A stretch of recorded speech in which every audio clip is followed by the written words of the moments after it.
അപ്പോൾ ഗൈസ് നമ്മുടെ ഇവിടെ TVS If you wanna play tough and wanna hate this, I'll always show up. I don't ever slow up, no I don't take shit. I got no love for the fakeness. If you wanna play tough and wanna hate this, I'll always show up and make a statement. I don't ever slow up, no I don't take shit. I got no love for the fakeness. If you wanna play tough and wanna hate this, I'll always show up and make a statement. Everything I do. നമുക്ക് ആ ഒരു TFT display വരുന്നൊരു മോഡലാണ് കേട്ടോ. Display ഒക്കെ ഭയങ്കര വിസിബിളാണ് കേട്ടോ. Silent സ്റ്റാർട്ടാണ്, വണ്ടി സ്റ്റാർട്ടായിട്ടുണ്ട്. ഈ ഒരു സ്റ്റാർട്ടർ മോട്ടറിൻ്റെ സൗണ്ട് കാര്യങ്ങളൊന്നും കേൾക്കൂല കേട്ടോ. ഇനി അതിൻ്റെ ഒരു റൈഡ് ഫീൽ എങ്ങനെയാണെന്നുള്ള ജസ്റ്റ് ഒന്ന് പറഞ്ഞുതരാം. ഇതിന് മുന്നേ നമുക്കിതിനൊന്ന് എന്തെങ്കിലും ഒരു എണ്ണ ഫില്ല് ചെയ്യാം. ഓക്കെ, അപ്പോൾ ഇതിൻ്റെ ഈ ഫ്യൂൽ ഫില്ല് ചെയ്യുന്ന ഈ സ്ഥലം ഇവിടെയാണ്. നമ്മളൊന്ന് പുഷ് ചെയ്തിട്ട്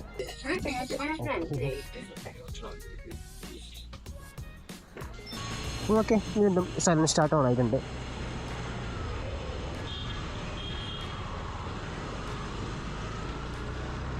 അപ്പോൾ നമ്മുടെ കയ്യിൽ നിന്നുള്ളത് TVS Jupiter 125 smart X connect നടന്ന ഏറ്റവും 2024 ലേറ്റസ്റ്റ് ഇറങ്ങിയ TVS Jupiter ആണ്. TVS Jupiterൽ തന്നെ ഏറ്റവും ടോപ്പിൽ നിൽക്കുന്ന ഒരു വേരിയൻ്റാണ് ഈ ഒരു വേരിയൻറ്റ്.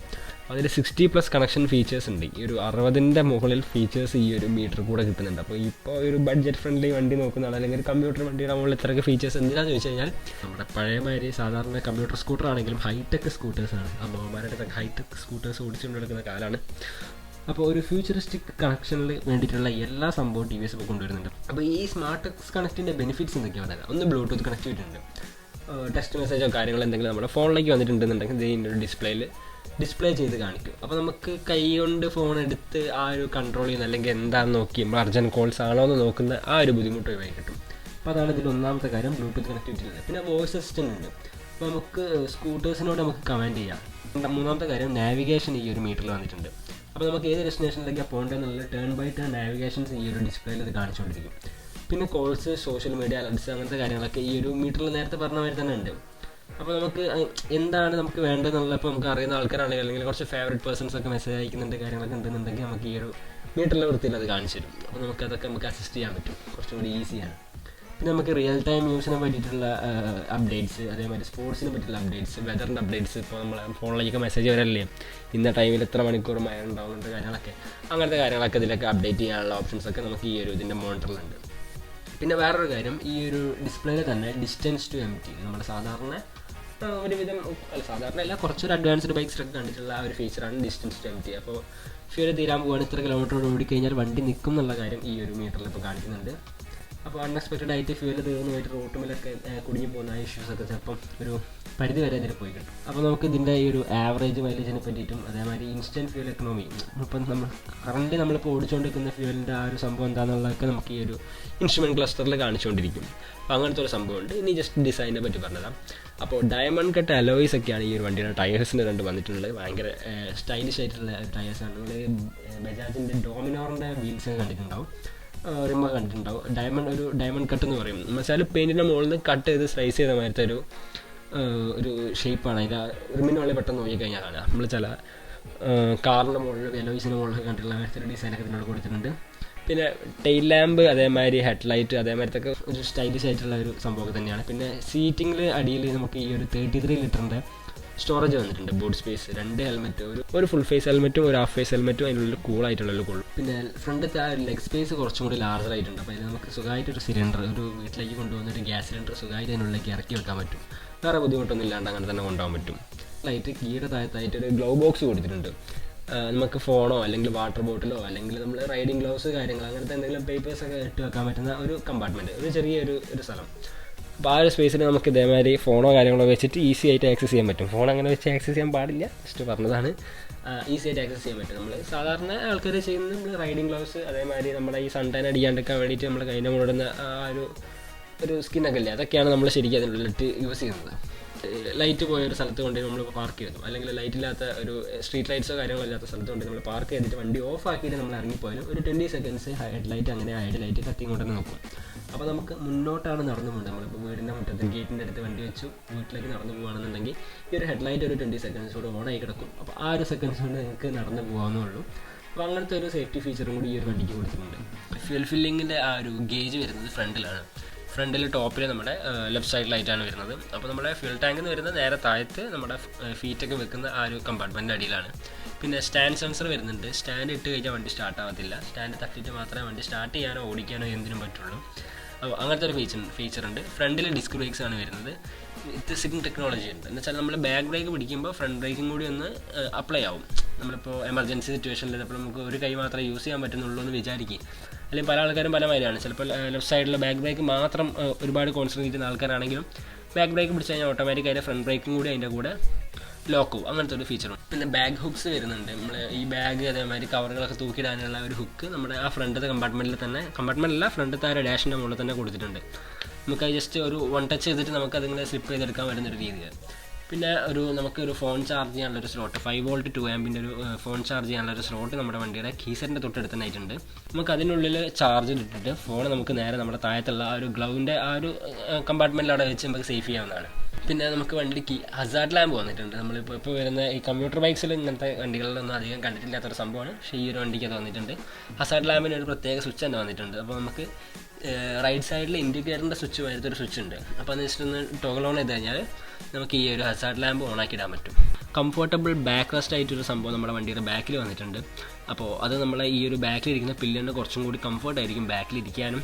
അപ്പോൾ എന്താ പറയുക, നേരെ ഇരിക്കാനൊക്കെ നമുക്ക് ആ ബാക്കിലുള്ള ആ ഒരു ഗബ്രിൽ തട്ടിയിട്ട് പുറം വേദനിക്കുന്ന ഇഷ്യൂസൊക്കെ ഉണ്ടായിട്ടുണ്ട്. അപ്പോൾ അതൊക്കെ ഒന്ന് പ്രിവെൻറ്റ് ചെയ്യാൻ വേണ്ടിയിട്ടാണ് ബാക്കിൽ അങ്ങനത്തെ ഒരു സാധനം കൊടുത്തിട്ടുണ്ട്. ഫ്ലാറ്റ് സീറ്റാണ്, ഭയങ്കര നീളം കൂടിയ ഒരു ഫ്ലാറ്റ് സീറ്റാണ്. അപ്പോൾ നമുക്ക് കുറച്ച് കിലോമീറ്റർ ഓടിക്കുമ്പോൾ നമുക്ക് കുറച്ച് ഡിസ്കംഫർട്ടായിട്ട് തോന്നും, ഓൾറെഡി തോന്നും. നമ്മൾ ഇങ്ങനത്തെ ഒരു ഗിയർലെസ് വണ്ടീൻ്റെ മുകളിൽ ഒരു 100 കിലോമീറ്റേഴ്സ് ക്രൂസ് ചെയ്യാന്ന് പറഞ്ഞാൽ ഭയങ്കര ഡിഫിക്കൽട്ടാണ്. അപ്പോൾ നമുക്കൊന്ന് ബാക്കോട്ടോ മുന്നോട്ടോ അല്ലെങ്കിൽ കുറച്ച് അങ്ങോട്ട് സൈഡിലേക്കൊക്കെ നീങ്ങിയിരിക്കാൻ പറ്റുന്ന ഒരു സീറ്റാണ്. ഭയങ്കര ലോങ്ങർ ആയിട്ടുള്ള സീറ്റാണ്, ഫ്ലാറ്റ് ആയിട്ടുള്ള സീറ്റാണ്. നമുക്ക് അങ്ങോട്ടും ഇങ്ങോട്ട് അഡ്ജസ്റ്റ് ചെയ്തിരിക്കാൻ പറ്റും. പിന്നെ വേറൊരു കാര്യം, ഇതിൻ്റെ റിയർ സസ്പെൻഷൻ അഡ്ജസ്റ്റബിൾ ആണ്. നമുക്ക് എക്സ്ട്രാ കുഷനിങ് ആക്കണമെന്നുണ്ടെങ്കിൽ നമുക്ക് അത് അഡ്ജസ്റ്റ് ചെയ്ത് കൊടുക്കാൻ പറ്റും. അപ്പോൾ ഞാൻ ഈ ഒരു റിവ്യൂവിൽ പറഞ്ഞിരുന്നു എൻ്റെ ഈ സസ്പെൻഷൻ കുറച്ചൊരു ഹാർഡായിട്ട് എനിക്ക് ഫീൽ ചെയ്തിട്ടുണ്ടെന്നുള്ള. അത് നമുക്ക് അഡ്ജസ്റ്റ് ചെയ്യാൻ പറ്റുന്ന സസ്പെൻഷനാണ് റിയർ സസ്പെൻഷൻ. അപ്പോൾ ഇതിൻ്റെ ടൈപ്പ് പറയുന്നത് സിംഗിൾ സിലിണ്ടറിൽ 4 സ്ട്രോക്ക് എയർ കൂൾഡ് എഞ്ചിനാണ് വരുന്നത്. അപ്പോൾ നിങ്ങൾക്ക് സംഭവം ഏകദേശം മനസ്സിലായിട്ടുണ്ടാവും. നമ്മൾ സാധാരണ കമ്മ്യൂട്ടറായിട്ട് കാണുന്ന ഗിയർലെസ് വണ്ടികളിലൊക്കെ വരുന്ന മാതിരി തന്നെ ഒരു ടൈപ്പ് എഞ്ചിൻ ടൈപ്പാണത്. 124.8 cc 124.8 cc ആണ് ഈ വണ്ടിയുടെ എഞ്ചിൻ വരുന്നത്. 125 എന്ന് നമ്മൾ പറയുന്നത്. പിന്നെ ഫ്യൂൽ ഇഞ്ചക്ഷൻ സിസ്റ്റമാണ് ഈ ഒരു വണ്ടിയിൽ വന്നേക്കുന്നത്. നമ്മൾ സാധാരണ കണ്ടിട്ടുള്ള വണ്ടി ഇപ്പോൾ നിലവിൽ വന്നുകൊണ്ടിരിക്കുന്ന വണ്ടികളിൽ കാണുന്ന ഒരു ഫ്യൂൽ ഇഞ്ചക്ഷൻ സിസ്റ്റമാണ്. പഴയ കാർബൻ്റെ ആ ഒരു സിസ്റ്റം ഇപ്പോൾ വരുന്നില്ല. പിന്നെ ഫിൽറ്റർ എന്ന് പറഞ്ഞു കഴിഞ്ഞാൽ പേപ്പർ ഫിൽറ്റേഴ്സാണ് യൂസ് ചെയ്തിട്ടുള്ളത്. അപ്പോൾ കൂടുതൽ എയർ ഫ്ലോയ്ക്ക് വേണ്ടിയിട്ടാണ് അങ്ങനത്തെ ഒരു പേപ്പർ ഫിൽറ്റേഴ്സും കാര്യങ്ങളൊക്കെ യൂസ് ചെയ്തിട്ടുള്ളത്. അപ്പോൾ അങ്ങനെ വെച്ച് കഴിഞ്ഞാൽ 8.15 ഹോഴ്സ് പവറും 10.5 Nm ടോർക്കുമാണ് ഈ ഒരു വണ്ടി പ്രൊഡ്യൂസ് ചെയ്യുന്നത്. വെച്ചാൽ ഹോഴ്സ് പവറിനോട് കൂടുതൽ ടോർക്ക് പ്രൊഡ്യൂസ് ചെയ്യുന്നുണ്ട്. അപ്പോൾ നമ്മൾ 1, 2, 3 ആൾക്കാർ വരെ ഇതിൻ്റെ മുകളിൽ വെച്ചിട്ട് ഒരു കയറ്റം കയറി നടന്നിട്ടുണ്ടെന്നുണ്ടെങ്കിൽ വലിയൊരു ബുദ്ധിമുട്ടുണ്ടാവില്ല. നമ്മളവിടെ തങ്ങി നിന്ന് പോകുന്ന സിറ്റുവേഷൻസ് വളരെ കുറവാണ്. അതായത് പറഞ്ഞാൽ 10.5 Nm ടോർക്ക് വരുന്നുണ്ട്. 4500 RPM മുതൽക്ക്. RPM ഏകദേശം അറിയുന്ന ആൾക്കാർക്ക് മനസ്സിലാവും. അപ്പോൾ നമുക്ക് സാധാരണക്കാർക്ക് ഈ RPM അതേമാതിരി ഈ ഒരു ടോർക്ക് അല്ലെങ്കിൽ എണ്ണം മറ്റേ ഹോഴ്സ് പവർ എന്നൊക്കെ പറയുമ്പോൾ ചിലപ്പം ഡൈജസ്റ്റ് ആകാൻ കുറച്ചൊരു ബുദ്ധിമുട്ടുണ്ടാവും. സംഭവമൊന്നുമില്ല. ഇതിൻ്റെ വണ്ടിയുടെ ഹോഴ്സ് പവർ നമ്മുടെ ഈ ഒരു കേട്ടിട്ടുണ്ടാവുമല്ലോ, ഹോഴ്സ് പവർ എന്ന് വരുന്നുണ്ടാവുമല്ലോ. അപ്പോൾ ആ ഒരു സംഭവം ഈ ഒരു ടോർക്ക് ഈ പറഞ്ഞ സംഭവത്തിനെക്കാട്ടി കൂടുതലാണ്. ടോർക്ക് കുറച്ചുകൂടി കൂടുതലാണ് ഈ ഒരു വണ്ടിക്ക്, ഹോഴ്സ് പവറിനെക്കാട്ടി കൂടുതലാണ്. അപ്പോൾ എന്താ വെച്ച് കഴിഞ്ഞാൽ നമുക്ക് ഇനീഷ്യലിൽ നമ്മൾ നിർത്തിയിട്ടൊക്കെ എടുക്കുമ്പോൾ കയറ്റത്തിൻ്റെ മുകളിൽ നിന്നും എടുത്തു പോകാൻ ബുദ്ധിമുട്ടുണ്ടാവില്ല. അതേമാതിരി കുറച്ചൊരു വലിയ കയറ്റം 2 ആൾക്കാരൊക്കെ വെച്ച് ഓടിച്ചു കൊണ്ടുപോകാൻ വലിയ ബുദ്ധിമുട്ടുണ്ടാവില്ല. നമുക്ക് കയറ്റത്തിൻ്റെ മുകളിലൊക്കെ നിന്ന് പോകുന്ന ഇഷ്യൂസൊക്കെ ഉണ്ട്. അല്ലെങ്കിൽ ഒരു ഹമ്പൊക്കെ കയറുമ്പോൾ അവിടെ അങ്ങനെ നിന്ന് പോകുന്നൊരു ഇഷ്യൂസ് ഉണ്ട്. അപ്പോൾ നമ്മൾ ആക്സിഡൻറ്റൊക്കെ കുറച്ചും കൂടി അധികം കൊടുത്തു കഴിഞ്ഞാൽ ഒരു 4500 RPM കൊടുത്തു കഴിഞ്ഞാൽ വണ്ടി ആ ഒരു ടോർക്കിൽ ആ വണ്ടി അങ്ങോട്ട് കയറിപ്പോകും. അതാണ് ആ ഒരു സിസ്റ്റം. പിന്നെ വണ്ടിയുടെ ഇഗ്നീഷനും കാര്യങ്ങളൊക്കെ ഞാൻ പറഞ്ഞല്ലോ, ഓട്ടോമാറ്റിക്കായിട്ട് സിസ്റ്റം ഓഫ് ആവുന്ന അല്ലെങ്കിൽ വണ്ടി ഓഫ് ആവുന്ന ഒരു സിസ്റ്റം ഈ ഒരു വണ്ടിയിലുണ്ടെന്നുള്ളത്. അതെന്താ വെച്ചാൽ ECU കൺട്രോൾഡ് ഇഗ്നീഷനാണ്. അപ്പോൾ നമുക്ക് ആ ആക്സിലേറ്ററിൻ്റെ മുകളിൽ നമ്മളൊന്ന് ടോൾ ചെയ്യുമ്പോൾ അല്ലെങ്കിൽ ഒന്ന് ടച്ച് ചെയ്യുമ്പോൾ നമുക്ക് അത് ആ ഒരു ECUയിലേക്ക് ഒരു ഇത് പോകും. ECU എന്ന് പറഞ്ഞാൽ വണ്ടിയുടെ ഒരു CPU ആണെന്ന് വിചാരിച്ചോളൂ. അപ്പോൾ അതിലേക്ക് ഒരു മെസ്സേജ് പോകും, വണ്ടീൻ്റെ ആക്സിലേറ്ററിൻ്റെ മുകളിൽ കൈ വെച്ചിട്ടുണ്ട്, റെഡി ടു ഗോ ആണെന്നുള്ളത്. അപ്പോൾ വണ്ടി ഓട്ടോമാറ്റിക്കായിട്ട് ഓൺ ആവാനുള്ളൊരു മെസ്സേജ് ECU എഞ്ചിന് കൊടുക്കും. അപ്പോൾ അങ്ങനെയാണ് ഈ ഒരു വണ്ടി ഓണായി വരുന്നത്. അതാണ് ആ ഒരു ഓട്ടോ ഓഫ് എന്ന് പറഞ്ഞിട്ട് ഒരു ഓപ്ഷൻ ഉണ്ട്. നമ്മൾ സിഗ്നലിലൊക്കെ പോയി നിൽക്കുകയാണെങ്കിൽ ഓട്ടോമാറ്റിക്കായിട്ട് വണ്ടി ഓഫ് ആവും. നമ്മൾ ഐഡിലായിട്ട് എവിടെയും മീറ്ററിൻ്റെ മുകളിലോ ഹാൻഡിലിൻ്റെ മുകളിൽ എവിടെയെങ്കിലും ആക്സിലേറ്റർ ഒക്കെ കൊടുക്കാണ്ട് ഇങ്ങനെ ഐഡിലായിട്ട് നിന്ന് കഴിഞ്ഞാൽ ഓട്ടോമാറ്റിക്കായിട്ട് വണ്ടി ഓഫ് ആവും. പിന്നെ നമ്മളൊന്ന് ആക്സിലേറ്റർ ജസ്റ്റ് എന്ന് പറഞ്ഞ് തിരിക്കുമ്പോഴത്തേക്ക് വണ്ടി ഓണായി വരുന്നൊരു ഫീച്ചറാണ്. അപ്പോൾ ബാറ്ററീസ് ഒക്കെ 12 വോൾട്ടിൻ്റെ സാധാ നമ്മുടെ വണ്ടിയിൽ വന്നിട്ടുള്ള തന്നെ 4 ആമ്പിൻ്റെ ബാറ്ററീസ് കാര്യങ്ങളൊക്കെയാണ്. ഹെഡ്ലൈറ്റ് എന്ന് പറയുന്നത് LED ആണ് വന്നിട്ടുള്ളത്. ക്ലിയർ ലെൻസിനുള്ളിൽ LED വരുന്നൊരു ടൈപ്പാണ് ഫ്രണ്ടത്തെ ഹെഡ്ലൈറ്റ് വന്നിരിക്കുന്നത്. ബ്രേക്ക് ലൈറ്റും ഈ പറഞ്ഞ മാതിരി ബൾബ് വിത്ത് LED ലൈറ്റ് ഗൈഡാണ് വന്നിട്ടുള്ളത്. അപ്പോൾ നമുക്ക് ബൾബും കാണാം, LEDസും ഉണ്ട് അതിനുള്ളിൽ. അങ്ങനത്തെ ഒരു ഫീച്ചറിലാണ് വന്നിട്ടുള്ളത്. സൈഡിലത്തെ ഇൻഡിക്കേറ്റേഴ്സൊക്കെ ബൾബുകളാണ് വന്നിട്ടുള്ളത്. പിന്നെ വണ്ടിക്ക് ഒരു സൈലൻറ്റ് സ്റ്റാർട്ട് ഫീച്ചർ ഉണ്ട്. സൈലൻ്റ് ആയിട്ടായിരിക്കും വണ്ടി സ്റ്റാർട്ട് ചെയ്യുക. നമ്മളതിൻ്റെ മുകളിൽ കൈ കൊടുത്തു കഴിഞ്ഞാൽ വണ്ടി സ്റ്റാർട്ടായി വരും നമുക്കറിയില്ല. സൈലൻറ്റ് സ്റ്റാർട്ട് എന്ന് പറഞ്ഞ ഒരു ഫീച്ചർ ഇപ്പോൾ TVSൻ്റെ ഒരുവിധം വണ്ടികളിലൊക്കെ വന്നിട്ടുള്ളൊരു സംഭവമാണ്. അങ്ങനത്തെ ഒരു സംഭവം വന്നിട്ടുണ്ട്. അപ്പോൾ വണ്ടിയുടെ ഗ്രൗണ്ട് ക്ലിയറൻസ് വരുന്നത് 163 mm ആണ്. അപ്പോൾ അത് നല്ലൊരു ഗ്രൗണ്ട് ക്ലിയറൻസ് തന്നെയാണ്. അപ്പോൾ നമുക്ക് അത്യാവശ്യം ഒരു ചെറിയ ഓഫ് റോഡ് അല്ലെങ്കിൽ നമ്മൾ ഈ ഒരു വണ്ടി കൊണ്ടു നടക്കുന്ന എല്ലാവരുടെ വീട്ടിലേക്കുള്ള വഴികളും അടിപൊളിയാവണമെന്നില്ല. നമ്മുടെ നാട്ടിലെ റോഡും കണ്ടീഷൻസൊക്കെ അറിയാം.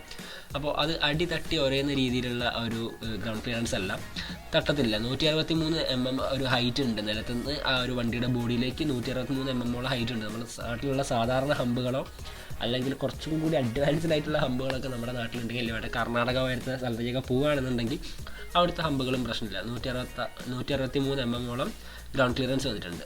സീറ്റിൻ്റെ ലെങ്ത്ത് പറഞ്ഞു കഴിഞ്ഞാൽ 790 mm ആണ്. നമുക്ക് നിലത്തുനിന്ന് സീറ്റിലേക്കുള്ള ആ ഒരു ഹൈറ്റ് വരുന്നത് 790 mm ആണ്. പിന്നെ വണ്ടിയുടെ വെയിറ്റ് എന്ന് പറയുന്നത് വെറും 108 kg വെയിറ്റ് മാത്രമേ ഉള്ളൂ. അപ്പോൾ നമ്മൾ ഈ ഒരു 108 kg പേടിക്കേണ്ടതില്ല. എന്താ വെച്ചാൽ നമ്മൾ വണ്ടിയിൽ കയറിയിരുന്ന് ഇവിടെ ആ സീറ്റും നമ്മൾ എന്താ പറയുക പ്ലാന്റഡ് ഫുട്ട് നമുക്ക് കാല് നിലത്ത് ഇങ്ങനെ പതിഞ്ഞ് വെക്കാൻ പറ്റും. അപ്പോൾ ഒരുവിധം കുറച്ച് ഹൈറ്റ് കുറഞ്ഞവരാണെങ്കിലും വലിയ ബുദ്ധിമുട്ടില്ല. അപ്പോൾ വണ്ടിയുടെ വെയിറ്റ് അറിയാത്ത രീതിയിലാണ് അത് ഡിസൈൻ ചെയ്തേക്കുന്നത്. അപ്പോൾ നമുക്ക് സ്റ്റാൻഡിന് പൊന്തിക്കാൻ വലിയൊരു ബുദ്ധിമുട്ടുണ്ടാവില്ല. അത്രേ അതിന് വെയിറ്റ് ഉള്ളൂ. ഫ്യൂൽ ടാങ്ക് കപ്പാസിറ്റി എന്ന് പറയുന്നത് 5.1 ലിറ്ററാണ്. 5.1 ലിറ്ററാണ് ഫ്യൂൽ ടാങ്ക് കപ്പാസിറ്റി വന്നിട്ടുള്ളത്. അപ്പോൾ 5.1 ലിറ്റർ ഫ്യൂൽ കപ്പാസിറ്റിയേ ഉള്ളൂ. നമ്മൾ സാധാരണ കമ്മ്യൂട്ടർ ബൈക്സിലൊക്കെ 11 ലിറ്റേഴ്സൊക്കെ കണ്ടിട്ടുണ്ട്. അപ്പോൾ എന്തായി 5.1 ലിറ്ററിൻ്റെ ആ ഒരു സംഭവം എന്ന് പറഞ്ഞുതരാം. ഈ വണ്ടിക്ക് നല്ലൊരു മൈലേജ് തരുന്നൊരു വണ്ടിയാണ് ഈ ഒരു TVS ജൂപ്പിറ്റർ എന്ന് പറഞ്ഞ ഈ ഒരു സീരീസ് കംപ്ലീറ്റ്. അപ്പോൾ ഈ ഒരു വണ്ടിക്ക് സർട്ടിഫൈഡ് മൈലേജ് ആയിട്ട് ഏകദേശം 57 km/ലിറ്റർ മൈലേജ് കൊടുത്തിട്ടുണ്ട്. 60 കിലോമീറ്ററിനടുത്ത്. അത് നമ്മുടെ ഡെയിലി റൈഡിനനുസരിച്ചിരിക്കും. നമ്മൾ ഭയങ്കര ഹാർഡായിട്ട് അല്ലെങ്കിൽ നല്ലോണം അഗ്രസീവായിട്ട് ഓടിക്കുന്ന ആളാണെന്നുണ്ടെങ്കിൽ ചിലപ്പോൾ ഒരു 55 അല്ലെങ്കിൽ ഒരു 50 to 53 ഒക്കെ കിട്ടുന്നുള്ളൂ വരും. നമ്മൾ കാമായിട്ട് നമ്മൾ സാധാരണ എക്കോ മോഡൽ അങ്ങനെ ഓടിക്കുകയാണെന്നുണ്ടെങ്കിൽ 60 above എന്തായാലും കിട്ടിയിരിക്കും. TVS ജൂപ്പിറ്ററിൻ്റെ ആ ഒരു ഹിസ്റ്ററി അങ്ങനെയാണ്. നല്ലൊരു മൈലേജ് തരുന്ന വെഹിക്കിളാണ്. അപ്പോൾ അതുകൊണ്ട് തന്നെ നമ്മൾ കമ്മ്യൂട്ടിങ്ങിന് ഒരുപാട് ആൾക്കാർ യൂസ് ചെയ്യുന്നുണ്ട്. ഫാമിലി പർപ്പസിന് യൂസ് ചെയ്യുന്നുണ്ട്. ബിസിനസ് പർപ്പസിന് നമുക്ക് മാർക്കറ്റിംഗ് പോലത്തെ കാര്യത്തിനൊക്കെ ഈ ഒരു വണ്ടി യൂസ് ചെയ്യുന്നുണ്ട് ഒരുപാട് ആൾക്കാർ. ജൂപ്പിറ്റർ 125 5.1 ലിറ്റർ ഫ്യൂൽ കപ്പാസിറ്റി ഉള്ളെങ്കിലും ഈ പറഞ്ഞ പരിപാടികളൊക്കെ നടക്കും. അപ്പോൾ ഫ്രണ്ടിൽ 220 mm ഡിസ്ക്കാണ് വരുന്നത്. റിയറിൽ 130 mm ഡ്രം ബ്രേക്സ് ആണ് വരുന്നത്. ടയേഴ്സൊക്കെ നോക്കിക്കഴിഞ്ഞാൽ 90 സെക്ഷൻ ടയേഴ്സാണ് ഫ്രണ്ടിലും ബാക്കിലൊക്കെ ആയിട്ട് കൊടുത്തേക്കുന്നത്. അപ്പോൾ ഇത് TVSൻ്റെ ജൂപ്പിറ്റർ 125 ആണ്, 125cc. അപ്പോൾ അതിൽ TFT ഡിസ്പ്ലേ വരുന്നത്. നമുക്കിത് എക്കോ മോഡലാണോ പവർ മോഡലാണോ പോകുന്നതെന്നുള്ളത് ഈ ഒരു മീറ്ററിൽ തന്നെ കാണിക്കും കേട്ടോ. അപ്പോൾ ഞാനിപ്പോൾ കറൻറ്റ്ലി ഓടിക്കൊണ്ടിരിക്കുന്നത് എക്കോ മോഡലാണ്. അത് നമ്മുടെ മീറ്ററിൽ കാണിക്കുന്നുണ്ട്. വണ്ടിക്ക് ചെറിയൊരു വൈബ്രേഷൻസ് ഫീൽ ചെയ്യുന്നുണ്ട്, ഒരു ചെറിയ ലോവർ സ്പീഡിൽ.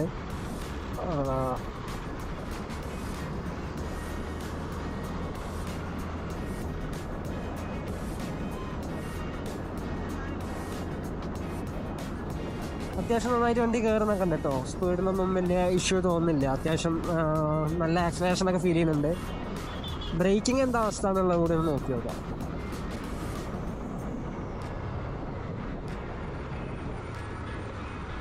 ഓക്കെ, കുഴപ്പമില്ല. വലിയൊരു ഹാർഡ് ബ്രേക്കിംഗ് ഒന്നുമല്ല, സോഫ്റ്റ് ആയിട്ട് വണ്ടി നിൽക്കാൻ പാകത്തിലുള്ള ആ ഒരു ബ്രേക്കിംഗ് ആണ്. ബാക്കിൽ ഡ്രം ബ്രേക്കും ഫ്രണ്ടിലെ ഡിസ്ക് ബ്രേക്കുമാണ് ഈ ഒരു വണ്ടിക്ക് വന്നേക്കുന്നത്. റൈറ്റ് സൈഡ് ഓൾമോസ്റ്റ് ഓക്കെയാണ്.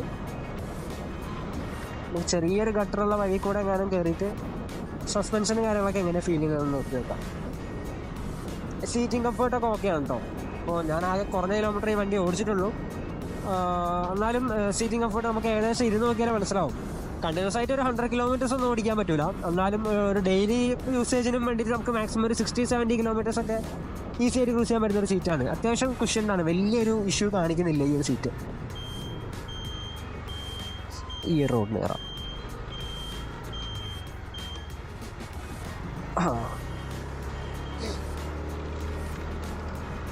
കുറച്ചൊരു മോശം പിടിച്ച റോഡാണ്. നമ്മളിപ്പോൾ ആ റോഡിൽ കൂടിയാണ് ഇങ്ങനെ പോയിക്കൊണ്ടിരിക്കുന്നത്.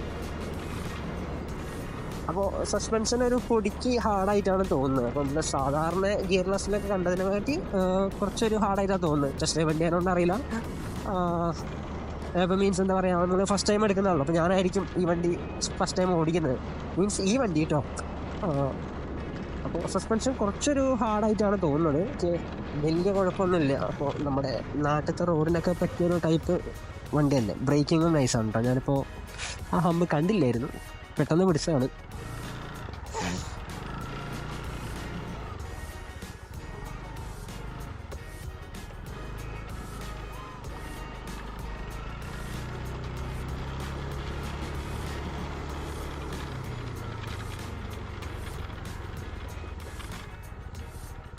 നമ്മൾ തൽക്കാലം വണ്ടി ഇവിടുന്ന് സൈഡാക്കുന്നു. എന്തായാലും ആവട്ടെ, നമുക്ക് ഓട്ടോമാറ്റിക്കായിട്ട് ഓഫാക്കാനും നമ്മൾ ഐഡിയലായിട്ട് കുറച്ച് നേരം നിർത്തിട്ട് കഴിഞ്ഞാൽ ഓട്ടോമാറ്റിക്കായിട്ട് വണ്ടി ഓഫ് ആവുന്ന ആ ഒരു ഫീച്ചറില്ലേ, ആ ഒരു സംഭവം വണ്ടിയിലുണ്ട്. നമുക്കിത് ഓഫ് ആവുമോ നോക്കി നോക്കാം. അപ്പോൾ ഓക്കെ, ഇതാണ് നമ്മുടെ വണ്ടി. ഞാൻ ടയറൊക്കെ കറങ്ങുന്നുണ്ട് കേട്ടോ. അപ്പോൾ റൈഡിങ് എക്സ്പീരിയൻസ് എങ്ങനെയുണ്ടെന്ന് വെച്ച് കഴിഞ്ഞാൽ വലിയ തിരക്കേടും കാര്യങ്ങളൊന്നുമില്ല. വണ്ടി അത്യാവശ്യം ഞാനിപ്പോൾ ഓടിച്ചു. സസ്പെൻഷൻ കുറച്ച് ഹാർഡായിട്ട് തന്നെയാണ് ഫീൽ ചെയ്തത്. അപ്പോൾ വേറെ ഇഷ്യൂസും കാര്യങ്ങളൊന്നുമില്ല. സിംഗിൾ സസ്പെൻഷനാണ് ബാക്കിൽ വരുന്നത്. നമ്മുടെ സാധാരണ സ്കൂട്ടേഴ്സിലൊക്കെ കണ്ടിട്ടുള്ള മാതിരി തന്നെ ഫ്രണ്ടിൽ നമ്മുടെ സാധാരണ നോർമൽ ടെലിസ്കോപ്പിക് സസ്പെൻഷനും കാര്യങ്ങളൊക്കെ തന്നെ. വൈബ്രേഷൻസ് കുറച്ച് അധികമായിട്ട് ഫീൽ ചെയ്യുന്നുണ്ട്. ഈ ഒരു വണ്ടിയുടെ മാത്രമാണോ അതോ കോമൺ ആയിട്ടുള്ളതാണോ അറിയില്ല. ഞാനിതിൻ്റെ മുന്നേ ഓടിച്ച TVS ജൂപ്പിറ്ററിന് ഇത്ര ഫീൽ ചെയ്തിട്ടില്ല. ഓക്കെ, നമുക്കപ്പോൾ ഇവിടുന്ന് നീങ്ങാം. അപ്പോൾ അത്യാവശ്യം നല്ലൊരു ലെഗ് സ്പേസ് ഒക്കെ ഈ ഒരു വണ്ടിയിലുണ്ട് കേട്ടോ. അപ്പോൾ ഞാൻ കണ്ടില്ല, ഞാൻ ഏകദേശം ഒരു 172 സെൻറ്റിമീറ്റർ ഹൈറ്റുള്ള ഒരാളാണ്. അറൗണ്ട് പറയുകയാണെങ്കിൽ 5.9 അങ്ങനെ തോന്നുന്നുണ്ട്. ഇഞ്ചസ് വെച്ച് അല്ല, സോറി, ഇഞ്ചസ് ഫീറ്റ് വെച്ച് പറയുമ്പോൾ 5.9 അങ്ങനെ എന്തോ. അപ്പോൾ ആ ഒരു ഹൈറ്റുള്ള എൻ്റെ കാല് കണ്ടില്ല, ഏകദേശം ഇത്ര ഒരു ഗ്യാപ്പ് ഇതിൽ പിന്നെയും ബാക്കിയുണ്ട്. നമ്മൾ TVS ജൂപ്പിറ്ററുടെ ഒരു 110 ഒരു പുതിയ സാധനം വന്നിരുന്നല്ലോ, ഒരു ഫ്യൂച്ചറിസ്റ്റിക് ലുക്കൊക്കെ ഉള്ളത്. അപ്പോൾ ആ ഒരു വണ്ടി റിവ്യൂ ചെയ്തപ്പോഴും അതിനൊക്കെ കണ്ടിരുന്നു ഈ ഒരു സെയിം സ്പേസ് അത്ര തന്നെ ഇതിനുണ്ട്. ഒരു സിലിണ്ടറൊക്കെ കൂളായിട്ട് ഇതിൻ്റെ സെൻറ്ററിൽ പോകട്ടോ. വാക്സിനേഷൻ ജസ്റ്റ് ടെസ്റ്റ് ചെയ്യാണ്. ഈ ചേട്ടനായിരുന്നു സമ്മതിക്കൂല.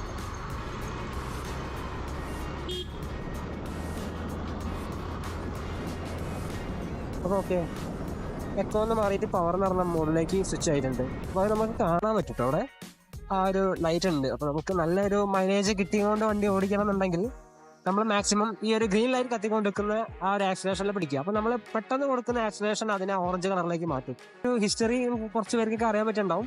നമ്മൾ ഡെയിലി കമ്മ്യൂട്ടിങ്ങിന് വേണ്ടിയിട്ട് ഒരുപാട് ആൾക്കാർ എടുത്തിട്ടുള്ളൊരു വണ്ടിയാണ് TVS ജൂപ്പിറ്റർ എന്ന് പറഞ്ഞപ്പോൾ.